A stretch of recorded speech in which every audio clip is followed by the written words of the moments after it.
Sue Bandaranaike, who's representing the Victoria cluster of universities, and Lynn's supporting her in this because they've been working closely together.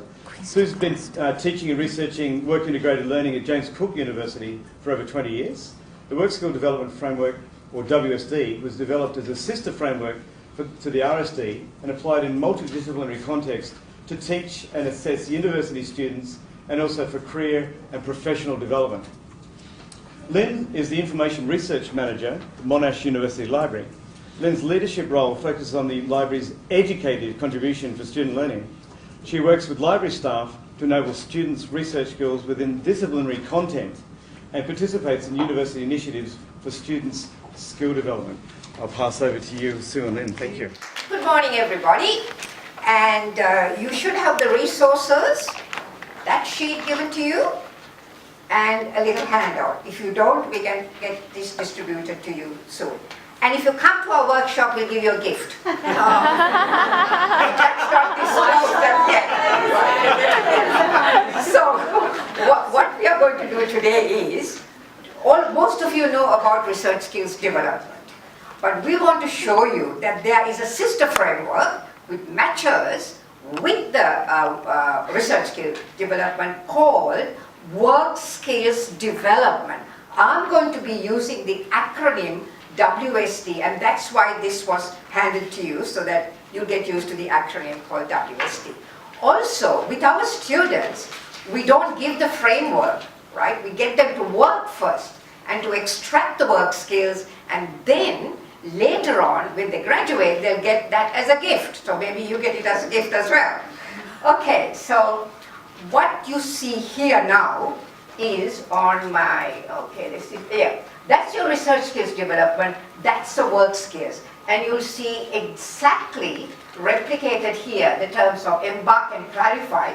We don't use it as our heading, but we say, for example, okay, we refer to it as initiative and enterprise, because when you're working, you need to, first of all, with the placement, get engaged with your role. You find out what's happening, and you've got to get sufficiently interested to embark and clarify to find out what the hell are you doing, right? So likewise, what we've done is we've taken the research skills here and then matched it up in terms of work skills. As for levels of autonomy, what we've done is we've used the RSD prescribed research to open research and matched it with prescribed direction to open direction. So you'll probably see in a few seconds the combination between those two. Now the methodology we use to get these work skills out is reflective practice. So what I'm going to show you next is how we have used this reflective practice. Go on. Oh, okay, right. Now the first facet was initiative. So the students will ask, how do I clarify my role? That's the first thing. You embark on this and you start clarifying it, right? So that's initiative. Next we go, what resources do I use? That's technology. And then we ask, do I use feedback to improve my role? That's a learning exercise and reflecting on what you're doing.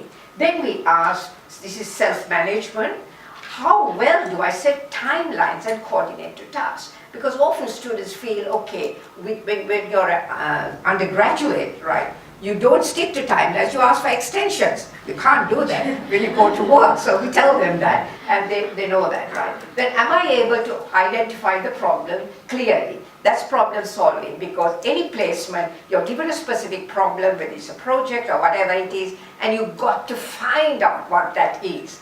And finally, communication is extremely important. So you need, this only just single questions, they ask many more questions. Do I speak clearly and directly? If you don't listen, if you don't follow your instructions, you are not communicating. And we find communication actually is one of the key elements that employers say are essential to our placement students. So this is the cognitive reflection that I have just shown you. Now, what we say, we don't call it affecting, but this is what we do. We get them to reflect on the affective side. So with initiative, they might say, how am I adjusting to the role? Am I comfortable in this position? So you're thinking about yourself, and also you're thinking about how it reacts on other people. With technology, for example, you will say, how will others react to the changes I have done? So this is the affective coming through. With learning, we will say, how do I manage stress? Oh, everybody comes and says, I was stressed out because I couldn't finish it on time or something. That's all, right? So, I'm going to stress you now. Okay, she's stressing me now, right. Will my response to timelines affect others? And how am I coping with challenges? She's challenging me at the moment. Okay, and finally, do I listen to Jordan? Yeah, I do. Here we go.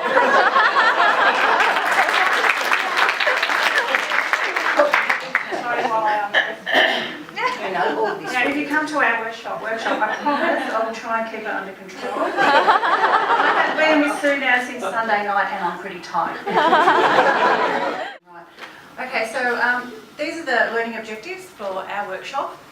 And if you enjoy some lively discussion, a hands-on interactive activity, and a lot of fun, and soup.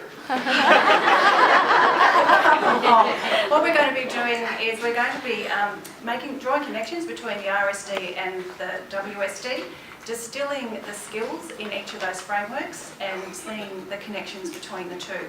Now this is an activity that we've been doing at Monash since about 2009, and it's using flashcards, and it's using skill statements, and it's using questions. So based on what Sue was just talking about before with her air bubbles.